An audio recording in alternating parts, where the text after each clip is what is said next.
Ao introduzir o capítulo 8 de Atos dos Apóstolos, Lucas se ocupou em narrar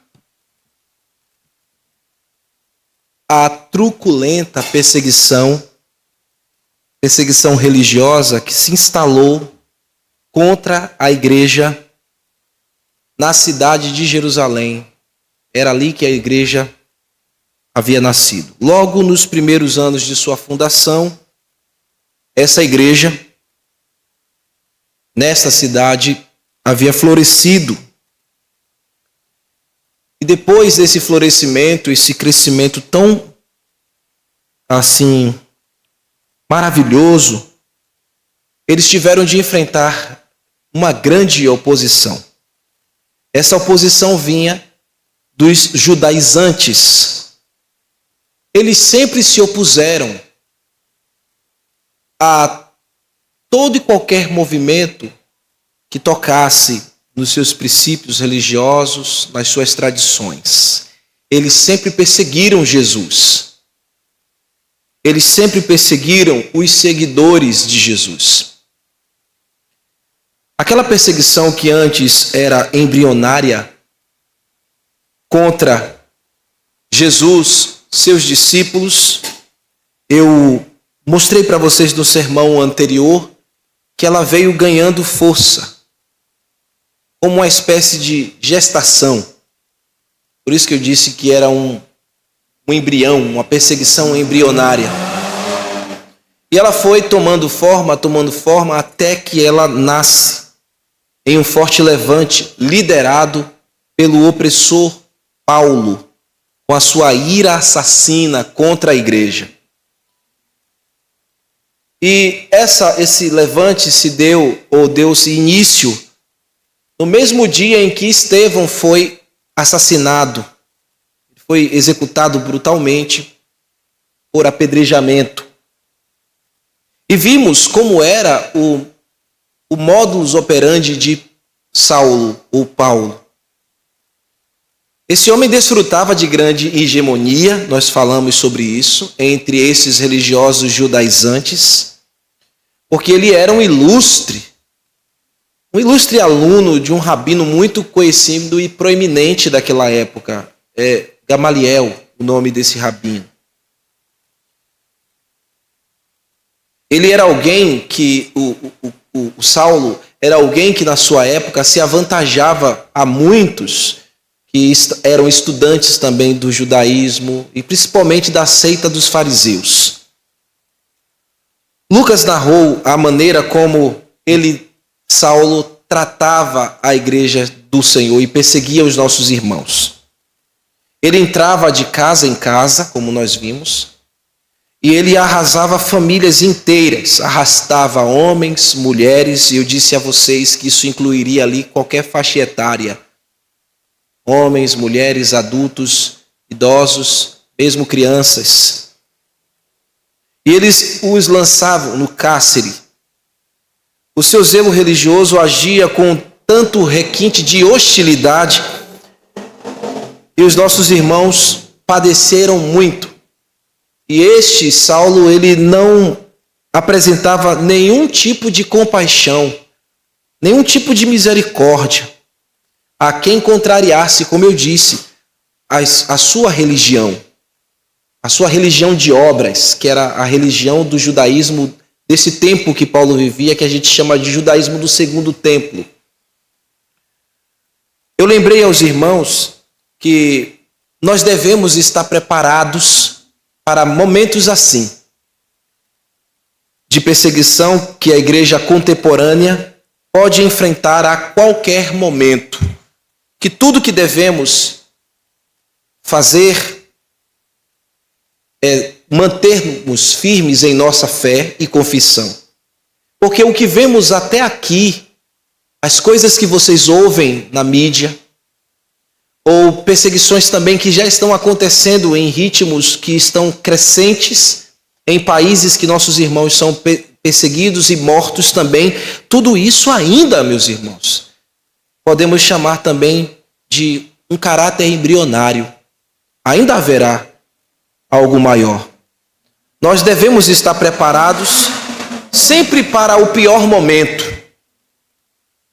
Nós sabemos que a igreja do Senhor, a nossa fé dispensacionalista, entende que a igreja do Senhor não vai passar pela grande tribulação. A tribulação, aquele período de sete anos depois do arrebatamento. Nós entendemos que nós não passaremos por esse processo.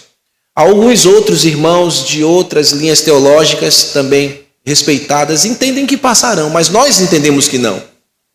Isso não significa que nós não passaremos dificuldades até quando esse momento do arrebatamento da igreja do Senhor chegar. Então temos que estar preparados sempre para o pior momento, irmãos.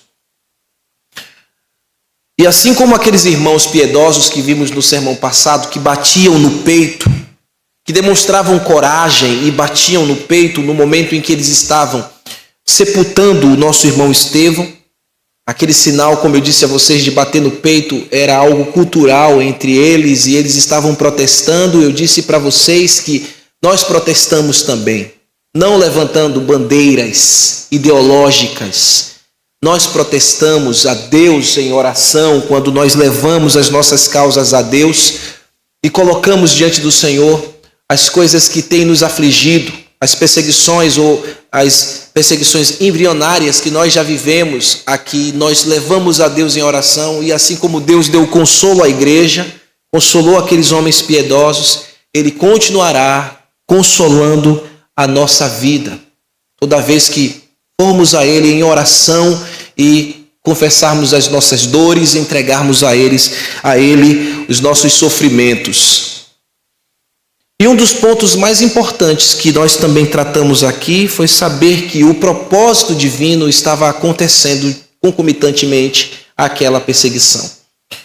Porque foi na instrumentalidade dela que a igreja, enfim, com coragem, começou a cumprir aquilo que Jesus Cristo havia dito, lá em Atos 1, versículo 18, que a mensagem deveria ser levada em Jerusalém, depois na Judéia, Samaria e até os confins da terra. E no meio dessa perseguição religiosa, nossos irmãos estavam movidos por Deus, fazendo este movimento que chamamos de diáspora, que Lucas, aqui na nossa tradução, nos falou que os nossos irmãos estavam sendo dispersos. Eu mostrei para vocês que não era medo, mas era seguindo o propósito de Deus de levar o evangelho que o Senhor havia comissionado os seus servos. Esse é o resumo do que nós conversamos na semana passada. Jesus Cristo estava à frente da sua igreja nesse momento de perseguição e levando os nossos irmãos a muitas partes do mundo para pregar a palavra de Deus.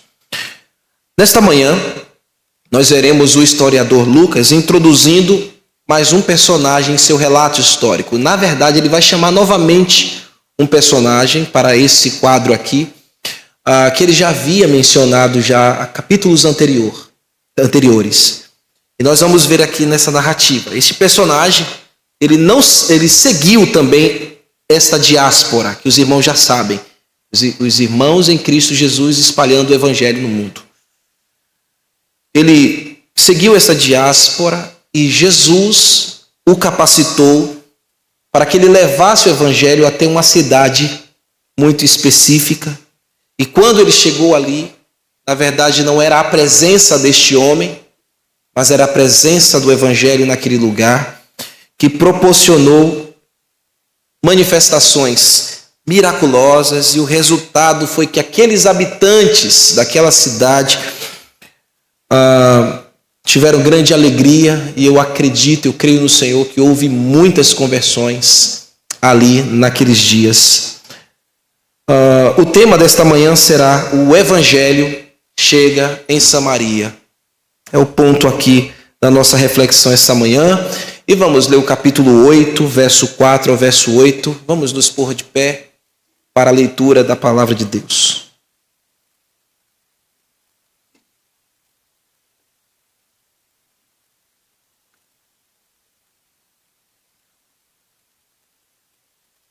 Entre mentes.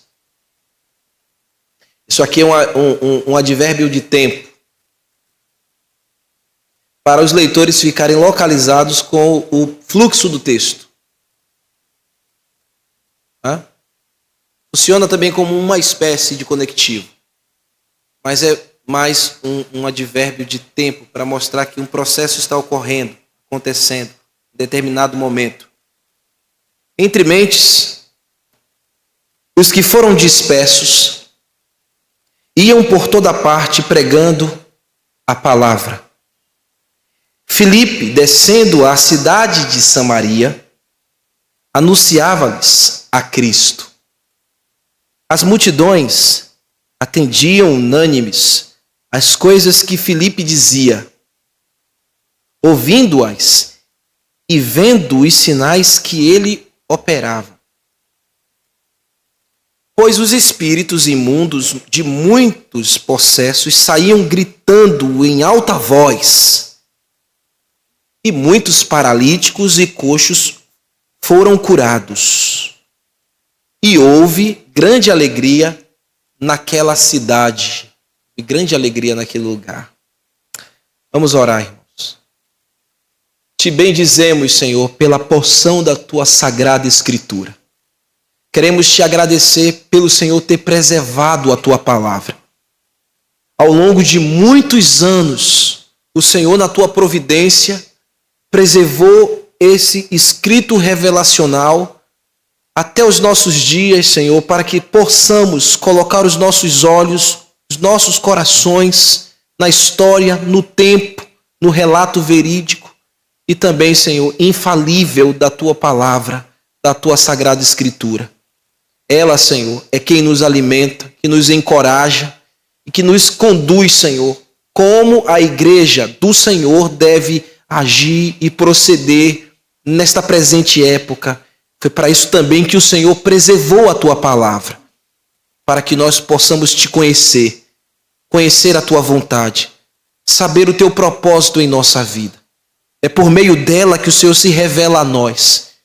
É por meio dela que a igreja cumpre, entende o seu propósito e cumpre o seu propósito. Nessa manhã, Senhor, abre os nossos corações, dilata os nossos corações para a tua palavra. Que ela chegue aos nossos ouvidos e desça ao nosso coração pela ação do Espírito Santo que revelou a palavra e aplica a palavra ao coração do ouvinte, ao coração daquele que crê, ao coração da igreja. Faz isso, Senhor, nós te rogamos com todo amor, com todo zelo, rogando ao Senhor que seja proveitoso esse momento e que nesta manhã o Senhor me conduza a falar com clareza aos meus irmãos e poder explicar a tua palavra e aplicar a tua palavra ao coração dos meus irmãos pela graça do Senhor, pela graça do Espírito Santo. E assim, meu Deus, possamos voltar para nossas casas, nossos lares, entendendo o nosso propósito, mais edificados e parecidos com Jesus. Obrigado, Senhor, nós te louvamos por essa manhã e pedimos estas bênçãos no nome de Jesus. Amém. Podeis sentar, meus irmãos. No verso 4, Lucas começa narrando este parágrafo, obviamente conectando os leitores ao relato anterior. A sua intenção é introduzir a informação sobre o início de uma campanha missionária. É uma campanha missionária e evangelística que depois vai se estender para muitas partes do mundo conhecido da época deste narrador, na época de Lucas. Então aqui é o ponto que nós precisamos enxergar que agora o Senhor está movendo os nossos irmãos para uma campanha, uma missão evangelística, uma campanha missionária. A igreja sempre foi missionária. Ela nasceu com isso. E nos primeiros anos, o Senhor já estava mostrando que esse é o veio da igreja. E aqui na tradução que nós lemos, como eu chamei a observação de vocês enquanto estávamos lendo, apareceu ou aparece para nós em nossas traduções esta expressão, esse advérbio que eu estou dizendo, entre mentes. É uma expressão que comumente nós não utilizamos tanto assim, não faz parte da nossa retórica comum do dia a dia. A gente não usa muito essa expressão, mas ela captura a ideia de outros fatos, ou em consequência dos fatos anteriores. A gente também pode ler dessa maneira, quando essa expressão acontece aqui, para nos colocar no tempo, num processo. Ou, sendo assim, por esta razão, consequentemente, a gente pode também empregar esses termos. A Nova Almeida Atualizada, se você tiver ela em mãos, vai traduzir esta expressão como enquanto isto. Enquanto isto, o quê? Este entre mentes, ou enquanto isso, se aplica diretamente ao fato que decorre da perseguição religiosa. Vai nos conectando aqui, irmãos, aos fatos que foram narrados anteriormente por Lucas, para os fatos que serão desenvolvidos, narrados agora para nós. Então essas coisas estão acontecendo em uma mesma época, em um mesmo tempo, concomitantemente. Então, no meio da perseguição tão violenta, o que Deus está promovendo na igreja? Uma campanha missionária. O evangelho precisa ser espalhado. Isso não encolheu a igreja. A igreja do Senhor não tem medo de perseguições de qualquer natureza. O Senhor dá poder no Espírito Santo para ela cumprir o seu propósito. Então nós avançamos. Por isso que Jesus disse que as portas do inferno não prevalecerão contra ela. A imagem aqui é de portas fechadas e a igreja entrando. Sabe? Não é a igreja que está dentro com a porta fechada e o inferno querendo empurrar. Não, é a igreja que empurra no poder do Espírito Santo. E o inferno não consegue conter o avanço da igreja. Não irá nos conter. Há 2000 anos, ou quase 2000 anos, a igreja está triunfando porque Jesus está à frente.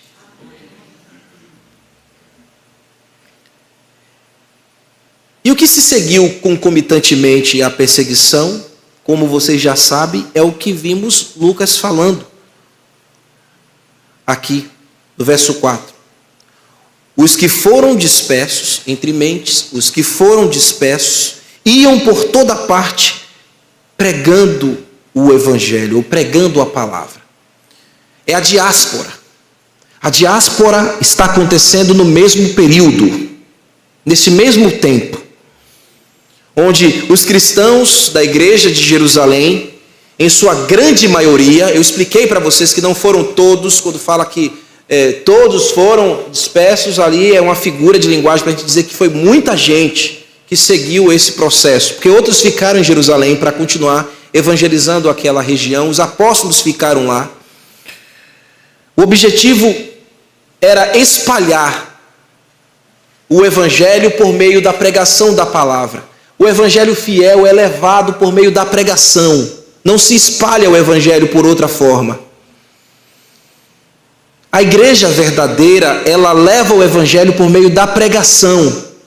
Evangelho não é comunicado por dança. Evangelho não é comunicado por peças teatrais. São recursos que se utilizam. Mas o evangelho puro, verdadeiro, que não tem erro, nem enfeite, nem invenções, que a gente pode inventar numa peça, é conduzido ao coração do ouvinte por meio da pregação, exposição da palavra. O evangelho verdadeiro é comunicado dessa forma. Então não há enfeites aqui. E nós não temos essa proposta aqui. Nós queremos manter essa linha que os nossos primeiros irmãos sempre tiveram. E eles não precisaram fazer nada, usar fumaça. Eles não precisaram usar jogos de luzes. No meio de toda a turbulência, onde humanamente ninguém queria se apresentar e ir, os cheios do Espírito Santo, a igreja do Senhor, estava colocando o pé na estrada, para que a palavra fosse pregada. Ou seja, enquanto eles se espalhavam pelo mundo, a palavra de Deus estava sendo espalhada. Cada crente, no coração, carregava consigo este propósito. Deus está me levando, me espalhando pelo mundo, porque eu devo levar o evangelho ao mundo. Quando Lucas disse, iam por toda parte, o que ele estava querendo nos comunicar era isso. Porque ele utilizou aqui, irmãos, um verbo grego, que dentro do seu livro, ou dessa parte do seu livro, Atos dos Apóstolos, muitas das vezes que este verbo aparece, que é a tradução deste iam por toda parte, muitas vezes que este verbo aparece, ele comunica a ideia de um trabalho de um empenho missionário. Então, quando a gente olha aqui essa expressão, iam por toda parte, na nossa mente eles estão evangelizando, eles estão em missão. Eles foram para a diáspora para realizar a missão de espalhar a palavra de Deus. Então, eles não foram se esconder nos arredutos do império. Vamos para bem longe dos judaizantes e salvar as nossas vidas. Muito pelo contrário, vamos dar a nossa vida pregando o evangelho. Vamos nos desgastar, caminhar, subir morros, montanhas. Vamos para toda parte levar o evangelho. Esse verbo aqui, irmãos, que Lucas escolheu para colocar, ele comunica a ideia de ir caminhando, viajando para outros povos, outras nações, levando a boa nova da salvação. Esta é a ideia do iam por toda parte. São os primeiros missionários da igreja. É a primeira campanha missionária evangelística da igreja do Senhor no mundo. E isso deve deixar os nossos olhos brilhando, irmãos. Porque a gente muitas vezes está aqui e está muito longe dessa verdade.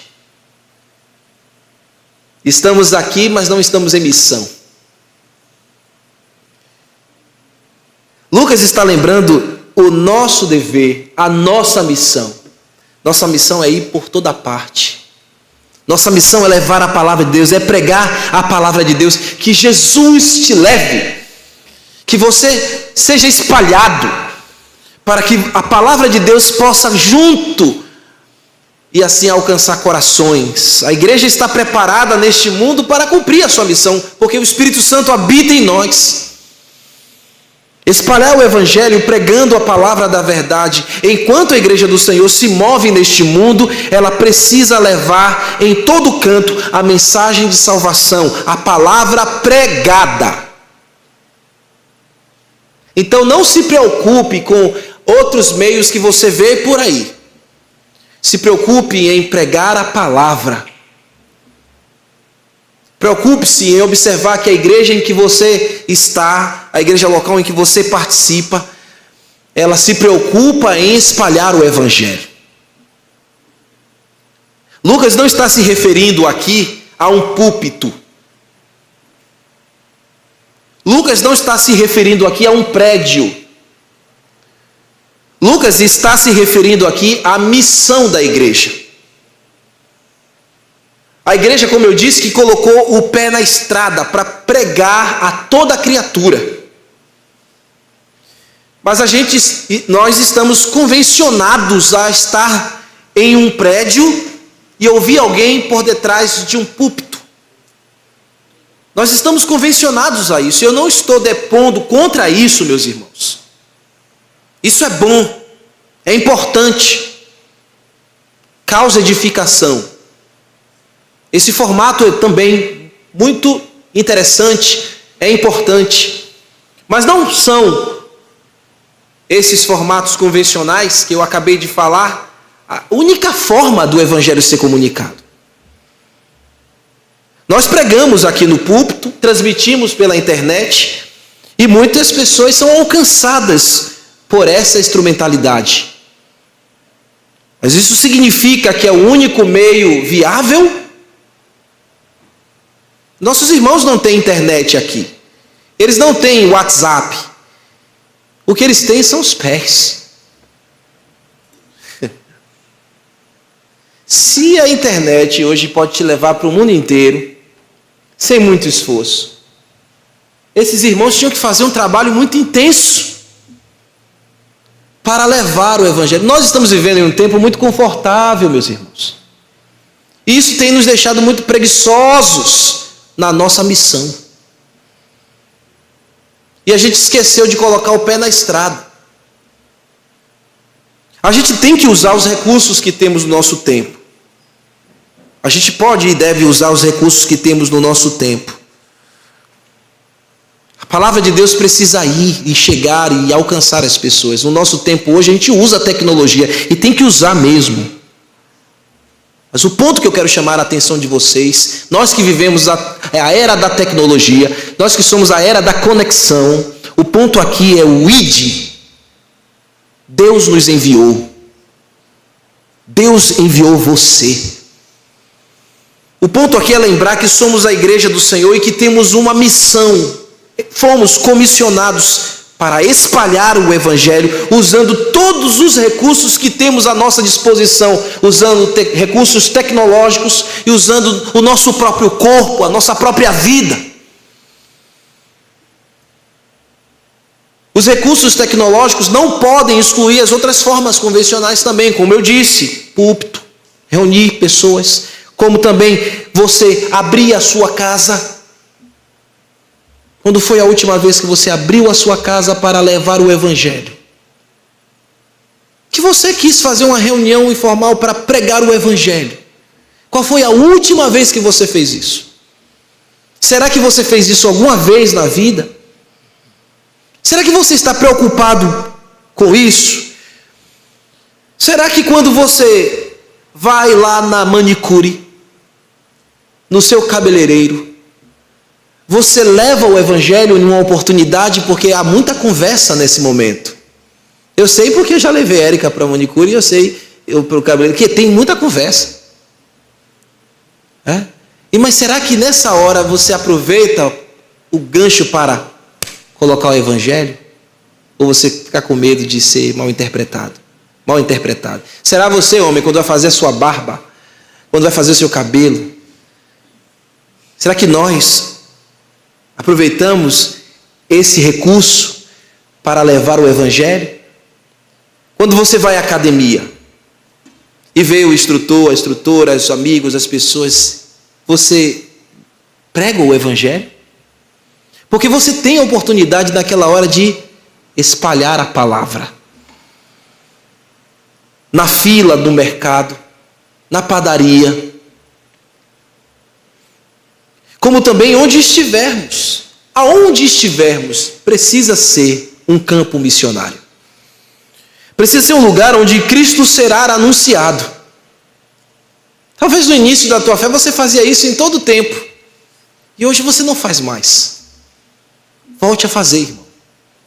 Volte a ser usado por Deus nisso. A sua família, a sua vizinhança, o seu trabalho, a sua faculdade, o curso que você está fazendo, a condução que você toma para chegar nos lugares como trabalho ou programações que você vai fazer, lazer, praticar no esporte, tudo isso pode ser um ambiente missionário.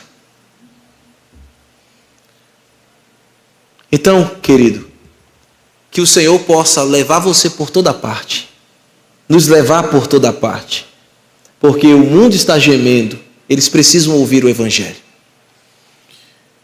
No verso seguinte, Lucas vai nos apresentar agora esse personagem, ou trazer de volta esse personagem histórico dentro desta cidade muito específica. Esse personagem está logo aqui no início, o seu nome é, verso 5, quem? Não é o filho de Val, é Felipe. Que Felipe é esse? É importante frisar, Jesus teve quantos apóstolos? Ele chamou quantos? 12, não foi? entre os 12 apóstolos tinha um chamado Felipe, mas não é esse Felipe, tá bom? É importante frisar aos irmãos que esse personagem aqui, Felipe, não refere-se a um dos 12 apóstolos. Logo diretamente a gente já mata essa charada, porque Lucas já havia dito que todos os apóstolos ficaram aonde? Em Jerusalém. E esse Felipe aqui está onde? Isso, está em Samaria. Ele seguiu o quê? A diáspora. Então, se ele seguiu a diáspora, ele não é o apóstolo. Logo só por aqui. Você já interpreta logo aqui, bufo. Resolve. Mas Lucas nos deu já a informação de Felipe. Lembra? Lá no capítulo 6, versículo 5. Lucas havia nos dito que ele era um daqueles 7 que foram escolhidos, juntamente com Estevão, Nicanor e outros, para ser aquele protodiaconato, ou para ser oficial da igreja. Filipe, este Filipe aqui, era um daqueles 7 que tinha aquelas credenciais. Lembram das credenciais? Homem cheio do Espírito Santo, primeiro, de boa reputação, cheio do Espírito Santo e sabedoria. Esse Filipe, é esse Filipe aqui que Lucas está se referindo. Vá comigo, por favor, no capítulo 21, verso 8. A gente ainda vai chegar lá, eu não sei quando, mas a gente vai chegar lá. A gente só está no capítulo 8, né? Mas não durmam não, viu? Não durmam não. A gente está no capítulo 8, dá falta uma história ainda muito longa para a gente caminhar. E no capítulo 21, no verso 8, a gente tem essas informações aqui, que o próprio Lucas está falando. O próprio Lucas disse que esteve na casa deste Filipe. Olha o que está escrito aí. No dia seguinte, partimos. Ou seja, Lucas estava com Paulo, com aquela turma toda.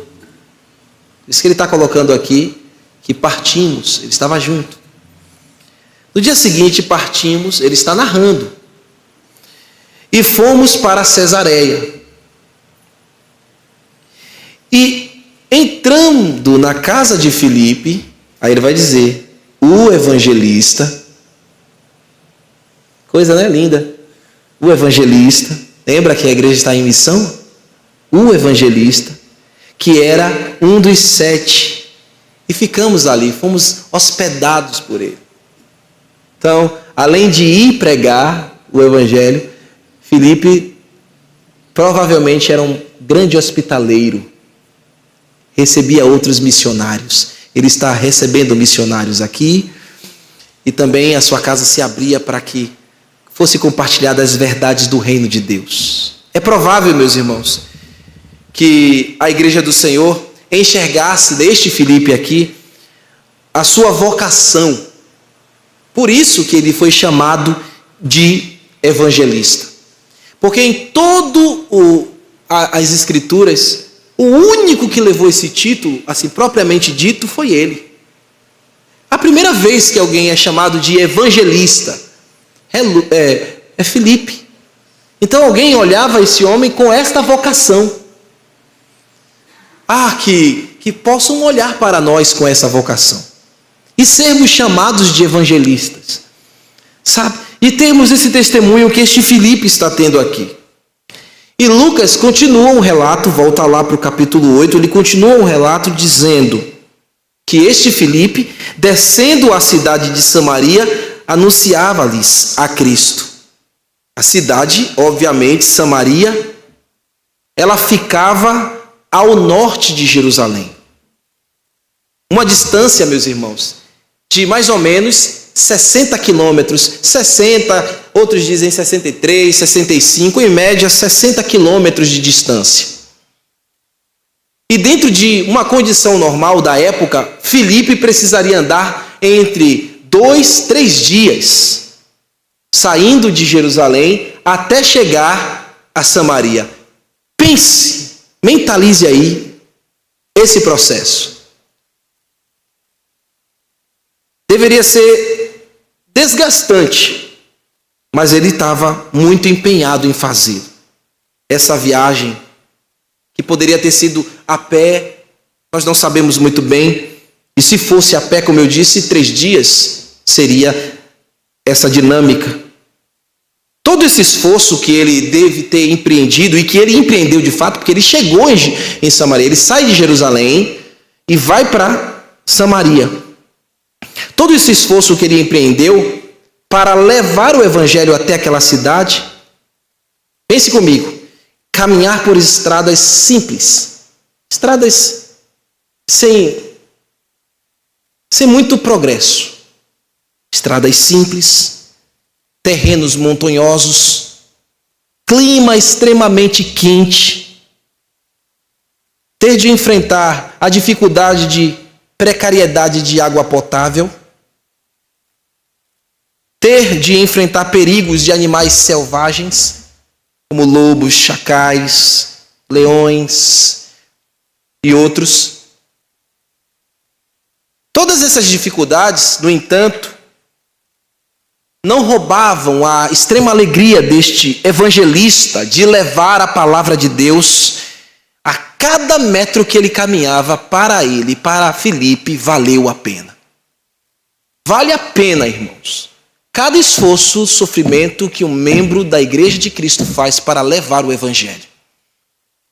Os samaritanos daquela época era conhecido como um povo misturado, porque você deve saber muito bem. No Antigo Testamento, Samaria era a capital do norte, do Reino do Norte. E no século 8 a.C., aconteceu a invasão dos assírios, que arrasou Samaria e acabou com todas as tribos do norte. E os assírios deportaram muitos dos hebreus do Reino do Norte para outros pontos do seu império. E enviou também outros povos de outras nações para dentro de Samaria. E o que aconteceu é que, com o passar dos anos, foram alguns séculos isso, aquele povo se misturou com outras nações, casou-se com outros povos gentílicos, tiveram seus filhos e se misturaram. E isso fazia com que, na época de Jesus, na época de Lucas aqui, os samaritanos não fossem respeitados, nem considerados como o legítimo povo de Deus. Muitos dos judaizantes, muitos dos religiosos diziam que eles não tinham nem o merecimento das promessas que o Senhor havia feito ao seu povo, e não os consideravam como um povo étnico, um povo como nação que Deus escolheu, simplesmente porque eles casaram com outros povos, se misturavam. Mas o evangelho chegar nessa cidade é algo bonito, lindo, porque comunica que o evangelho chega para salvar povos que são esquecidos, que são desprezados. O evangelho transcende, o evangelho que levamos, irmãos, transcende estas coisas. Transcende pessoas que são esquecidas, pessoas que são abandonadas, pessoas que são desconsideradas no mundo. Então, quando saímos e levamos o evangelho, essas pessoas que estão esquecidas, amarguradas, entristecidas, como muitos estavam entristecidos, amargurados, agora têm a esperança de terem alegria e vida, nova vida. O evangelho é para todos. O evangelho é para o judeu de Jerusalém, o evangelho é para o hebreu lá da parte do norte. É também para o judeu, assim por dizer, samaritano. O evangelho é para bárbaro, é para cita, é para plebeu, é para príncipe. O evangelho é a linguagem de todos. O que levamos com facilidade, levamos sem enfeitar nada, levamos com simplicidade, porque vai falar a linguagem do povo. O evangelho é poderoso para chegar em qualquer cultura, para chegar em qualquer nação, para chegar em qualquer lugar e abençoar aqueles povos. Porque o evangelho vai falar a linguagem daquele povo. O evangelho é para todos os homens que precisam da salvação, e eles estão espalhados por todo o mundo. E é o evangelho que comunica que há um mediador, um único mediador entre Deus e os povos, entre Deus e os homens. É Jesus Cristo, o homem, que nós levamos, que nós pregamos. Jesus que morreu na cruz, que ressuscitou ao terceiro dia, que ascendeu às alturas, que um dia voltará a este mundo para governar aqueles que ele salvou. Judeus, samaritanos, gentios, todos, eu e você. E Filipe está levando o evangelho até Samaria, e isso revela um Deus que quer salvar todos os seus eleitos que estão espalhados pelo mundo inteiro. E nós, irmãos, quando saímos e levamos o evangelho, os eleitos que estão por aí serão alcançados e salvos. Quando espalhamos o evangelho, os eleitos de Deus são chamados à salvação, e isso é um chamado irresistível. E às vezes você pode ter uma dúvida: eu não sei quem é o eleito, por que eu vou pregar? Então se o eleito será salvo, não preciso pregar. Precisa sim, nós pregamos por isso mesmo, porque os eleitos estão espalhados por aí. Você não sabe quem é. Filipe não sabia quem eram os eleitos. Mas ele foi até aquela cidade, porque lá tinha muita gente para Jesus salvar. Então, os eleitos estão por aí, eles podem estar entre os seus familiares. E se você não levar o evangelho, não espalhar o evangelho, como que eles ouvirão? Como é que eles virão a Cristo? Como que terão um contato com aquele que pode libertá-los? Filipe pregando o evangelho em Samaria é também o cumprimento daquilo que Jesus falou. Primeiro aonde? Jerusalém. Depois aonde? Judeia. E Samaria. Depois, então Filipe está cumprindo aquilo. Ele lembrou, então eu vou lá em Samaria. Outros já estavam na região da Judeia. Eu vou para Samaria. Então o evangelho chega em Samaria. Assim, Jesus já esteve lá também. Já esteve lá próximo, né? Já passou por lá. Lembra daquela mulher que foi pegar água lá no poço, a samaritana? E ele fez o quê? Aproveitou e levou o evangelho para aquela mulher, e aquela mulher foi salva naquele momento, né? Então nós devemos ir. Filipe pregando o evangelho é cumprindo a palavra de Deus. Veja o verso 6 e o verso 7 agora.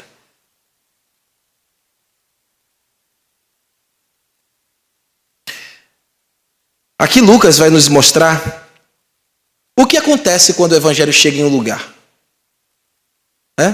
Chegou em Samaria. O que acontece quando o evangelho chega em um lugar? O que acontece quando o evangelho chega na sua casa, na sua família, onde você trabalha, onde você transita, onde Jesus te espalhou? O que acontece quando o evangelho chega? As multidões atendiam unânimes as coisas que Filipe dizia. Então você prega, né? O evangelho chega porque você prega. Meus irmãos, isso aqui que lemos agora, as multidões atendiam unânimes, é maravilhoso porque relata que as multidões da cidade de Samaria estavam atentas, todas uniformes, assim, essas multidões, atentas ao que ele estava dizendo, ao que ele estava pregando. Então, o evangelho tem o poder de cativar corações. Sabe? A gente deve se preparar para levar o evangelho. A gente deve estudar o evangelho para levar o evangelho. É um compromisso que a gente tem. Mas o evangelho é poderoso para capturar a atenção do ouvinte, dos corações. Sabe por quê? Porque o homem é sedento. Sabe aquele sedento no meio do deserto, quando ele vê água, ele vai.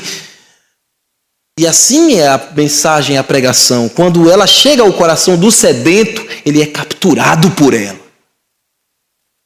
Então, as multidões estavam unânimes, ouvindo a pregação que Filipe estava pronunciando.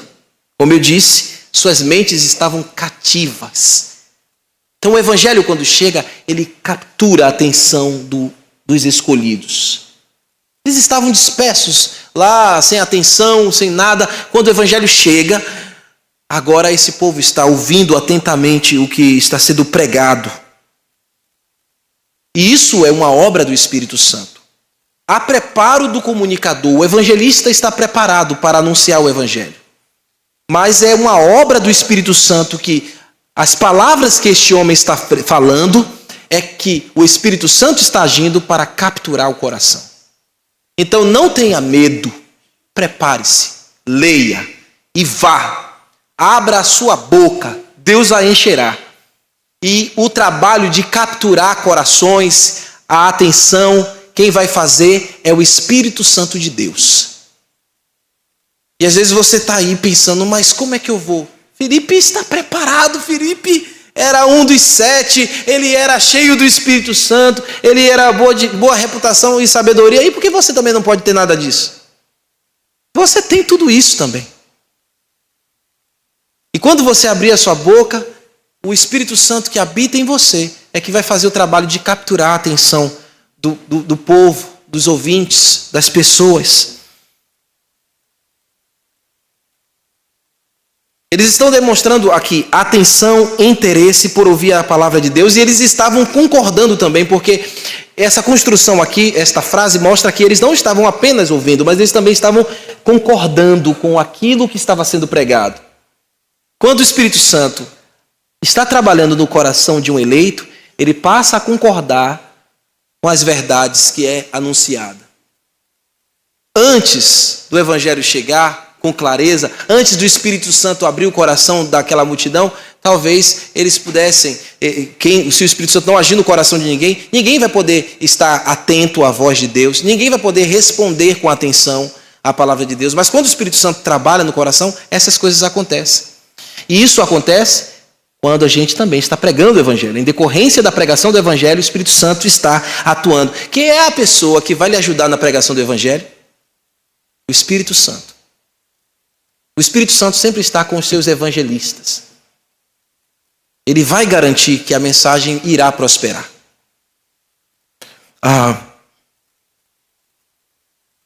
Deus abriu os ouvidos daquele povo que estava sedento, como quem estava querendo beber água. E Filipe dizia, e tudo que Filipe dizia, ele dizia a respeito de quê? Filipe não chegou lá para dar um testemunho. Vamos dar um testemunho daquele homem que foi no inferno. Hoje vai vir o testemunho do bruxo, não sei o que lá. Hoje a gente vai ouvir o testemunho da mulher que morreu, foi no inferno, depois foi no céu e voltou. Isso não é evangelho. Essas coisas não são evangelho. Eu vou dar o testemunho de como Deus me abençoou no meu emprego, e isso não é o evangelho. O evangelho não é o testemunho de que você recebeu um emprego. O evangelho não é o testemunho de que você recebeu a cura de uma enfermidade. O evangelho é pregar o que Jesus fez. É mostrar a condição do homem morto em seu pecado. E Deus lhe dá o plano de salvação enviando o seu Filho. Ele morrendo na cruz do Calvário. Levando sobre si todas as nossas iniquidades. E por meio da fé que nós exercemos, do sacrifício que ele fez, nós somos justificados. E o Evangelho mostra que Jesus que nos salvou, morrendo na cruz, vai voltar para nos levar para si. O Evangelho é estas coisas. O Evangelho confronta o pecado. O Evangelho mostra um Salvador. O Evangelho não é para ficar perdendo tempo contando os dentes do cavalo. Vocês nunca ouviram esse ditado, né? Eu inventei ele agora, se vai pegar, não sei.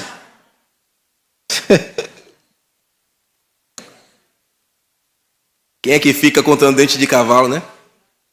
Pois é, mas é para a gente lembrar que o Evangelho tem propósito, tem uma mensagem.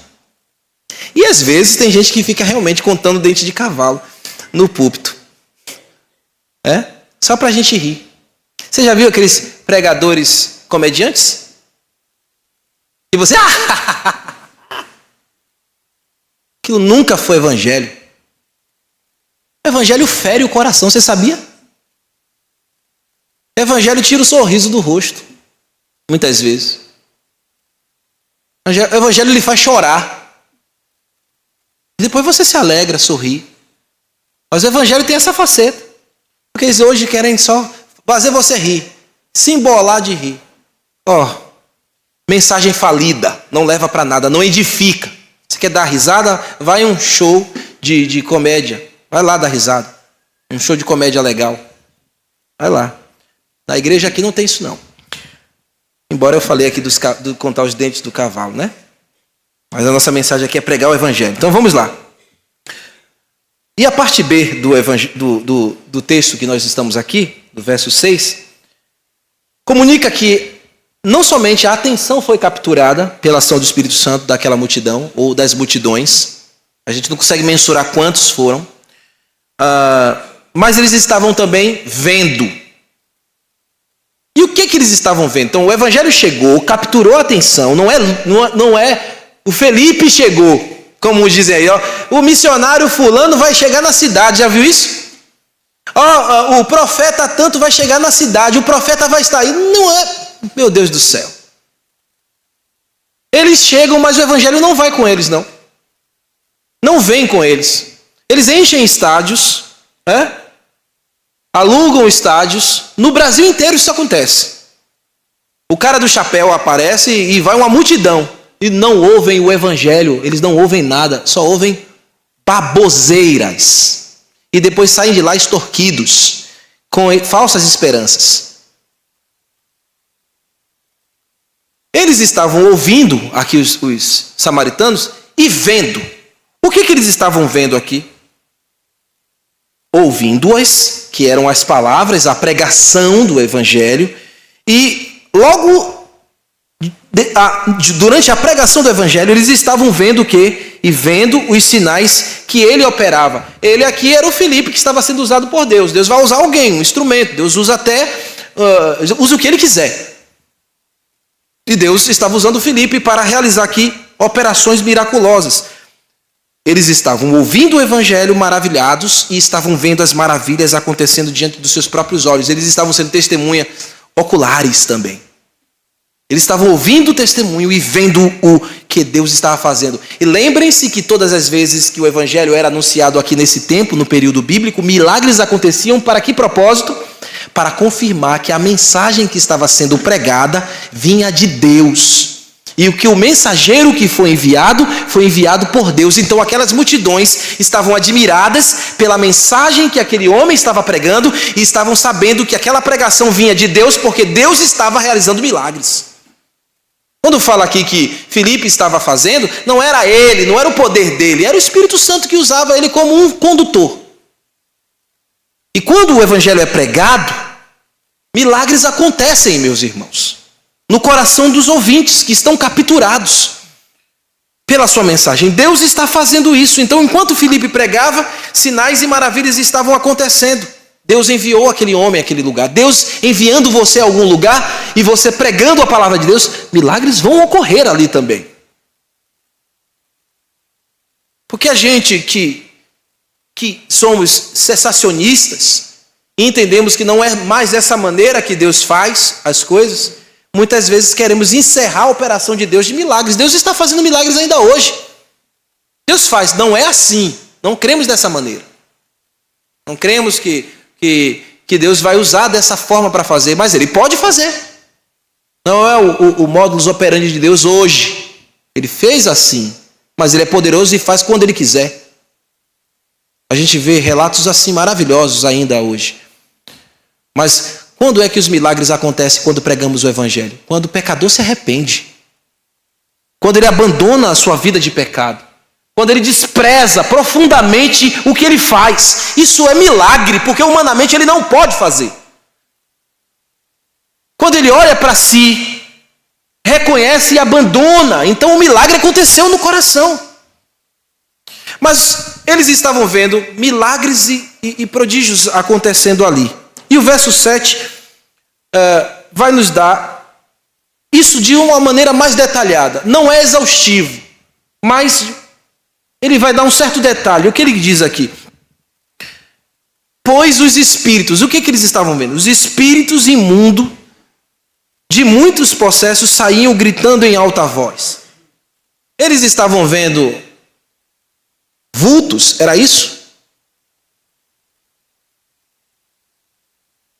Eles estavam vendo espíritos imundos de muitos possessos saindo, gritando em alta voz. Como é que eles viam que isso estava acontecendo? Ouvindo. E eles não estavam tendo visões de vultos aqui, não. Eles ouviam as vozes das pessoas possuídas gritando. Sei lá como é. Pastor meio que teatral, né? sei lá como é, aqueles sons bizarros. Quem já teve alguma experiência assim sabe como é muito bem. E eles estavam vendo esses demônios saindo. E por que os demônios estavam gritando? Por que eles estavam gritando? Porque quando o evangelho chega, as trevas caem. O inferno perde. Demônios perdem a sua ação, a sua força quando o evangelho chega. E aonde não tem evangelho, o que mais tem? Demônios agindo. Você sabia que em muitos lugares que reúne muita gente que se diz que é igreja e muitos falsos pregadores que estão falando baboseiras estão falando, sabe o que está acontecendo e movendo as emoções de muita gente? Quem é que está movendo as emoções de muita gente? Espíritos imundos. Demônios existem. Eles possuem pessoas. Eles enganam pessoas. Eles fazem pessoas tomarem um falso evangelho como verdade. E escravizam aquelas pessoas. Mas quando a verdade chega, o que acontece? O que Jesus disse? Conhecereis a verdade e a verdade vos libertará. O evangelho pregado com poder, a verdade de Cristo pregada, liberta as multidões. Põe demônios para correr. Eles se manifestam e vão embora, porque eles não podem existir. A mensagem, o evangelho é poderoso para libertar multidões. Mas quando você vê um prédio cheio e não tem o evangelho, pode ter certeza que quem está falando ali não é Deus. Não vai haver manifestações miraculosas, não haverá salvação, não haverá libertação, haverão muitos demônios segurando as mentes, os corações e enganando. Nós fomos levantados por Deus para levar a mensagem que liberta o povo. Se abrirmos as nossas casas e acolhermos essas pessoas que estão sendo enganadas nesses ambientes, eles ouvirão a verdade e demônios deixarão as suas vidas. Eles não resistirão à verdade.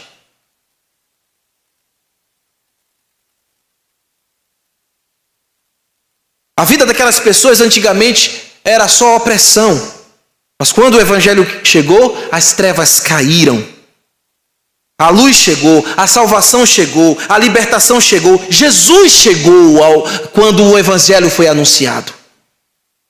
E quando Jesus chega por meio da pregação, realmente, meus irmãos, todos esses milagres acontecem.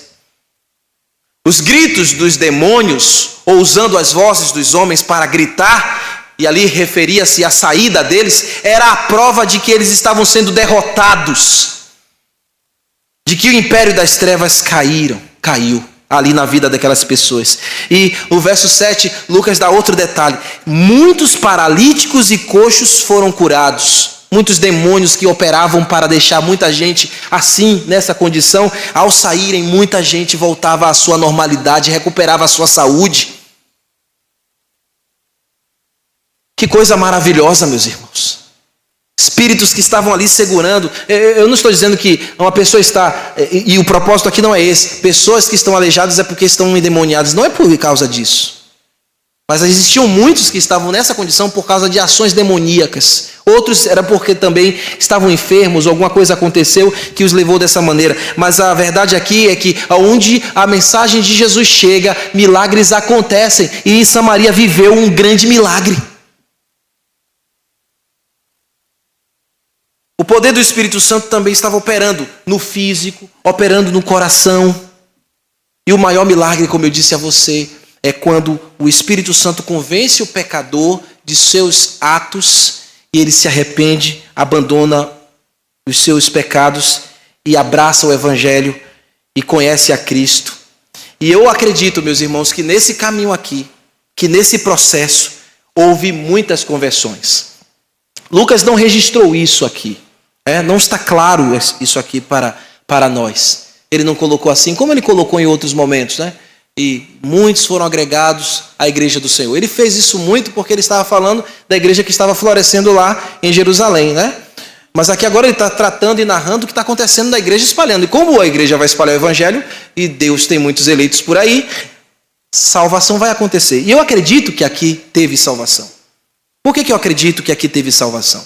O que me faz interpretar? Eu estou dizendo, não é Lucas que está dizendo, tá bom? Mas eu estou interpretando isso à luz do que Lucas escreveu. Porque o que ele diz aqui no verso 8. Se você concordar comigo, veja aí o verso 8. E houve grande alegria naquela cidade. Alegria aos samaritanos aqui por terem contato com o real evangelho. O evangelho prosperou no coração daquelas pessoas tão entristecidas, tão oprimidas por Satanás. E se o demônio saiu, meus irmãos, se espíritos saíram, a alegria chegou. E quem é o príncipe da alegria? Quem é o Senhor da alegria? Quem dá alegria ao coração? É Cristo. Quando o coração entra, quando o Espírito Santo entra em alguém, ou salva alguém, a pessoa acolhe o evangelho, então a alegria vem ao coração daquela pessoa. Eu acredito que muita gente foi salva aqui por causa dessa frase que Lucas nos colocou aqui. O evangelho cura as enfermidades da alma. O evangelho cura a enfermidade do coração, quando a pregação é levada. E a alegria acontece porque a pessoa acolhe o Senhor que dá a alegria a todo aquele que crê. O principal propósito do evangelho não é curar ninguém de enfermidades. Porque muitos vão continuar enfermos, mas alegres. Por ter conhecido Jesus. Você conhece pessoas assim? Eu conheço muita gente assim. Que veio a Jesus Cristo, enfermo, continua enfermo, mas feliz, alegre, porque agora ele tem a verdadeira alegria. Eu conheço muita gente assim. Eu conheço muita gente que está paralítico hoje, tetraplégico. Algumas pessoas eu conheço, mas dizem quando vou visitar, eu estou muito melhor do que eu mereço. Porque eu conheço a Cristo. E a esperança dele está na glória eterna. O evangelho é poderoso. E o propósito do evangelho é falar o coração do pecador. É transformar a alma do pecador por meio da mensagem de Cristo. Então, como é bom levar o evangelho, meus irmãos? É bom levar o evangelho porque o evangelho tira o homem da tristeza, tira o homem da humilhação, tira o homem da derrota e o coloca como filho de Deus. Coloca-o como servo de Cristo. Lhe dá dignidade para a vida. É bom levar o evangelho e espalhar a boa nova da salvação. E nós levamos verdadeira alegria quando levamos o evangelho. Quando cumprimos a nossa missão. E verdadeira alegria acontece no coração do pecador arrependido. Quando eles ouvem o evangelho, o Espírito Santo opera abrindo o entendimento. E eles vêm a Cristo. E quando eles veem Jesus, eles respondem alegremente ao evangelho, de maneira positiva. Cristo é recebido, é acolhido em seus corações. E há arrependimento, há verdadeira fé. São libertos dos seus pecados, da opressão do inimigo. A vida deles floresce, então há verdadeira alegria. Como é bom levar o evangelho a um mundo oprimido pelo maligno, porque o que somente esta mensagem que temos é que pode tirar a opressão deste mundo, de pessoas deste mundo. Pessoas que estão em condições de imobilidade espiritual por causa dos pecados, por causa da opressão maligna. Eles estão aleijados espiritualmente, mas nós temos a mensagem que pode curá-los espiritualmente, que pode libertá-los espiritualmente. Você tem um antídoto aí nos teus lábios, no teu coração para levar a esse povo. Portanto, irmãos, assumamos a nossa missão neste mundo. E uma vez que multidões precisam ouvir, ao ouvirem, verão. E ao verem, abraçarão a mensagem e crerão. As Escrituras dizem: quão formosos são os pés dos que anunciam as boas novas da salvação. Que coloquemos os nossos pés na estrada e espalhemos o evangelho no mundo.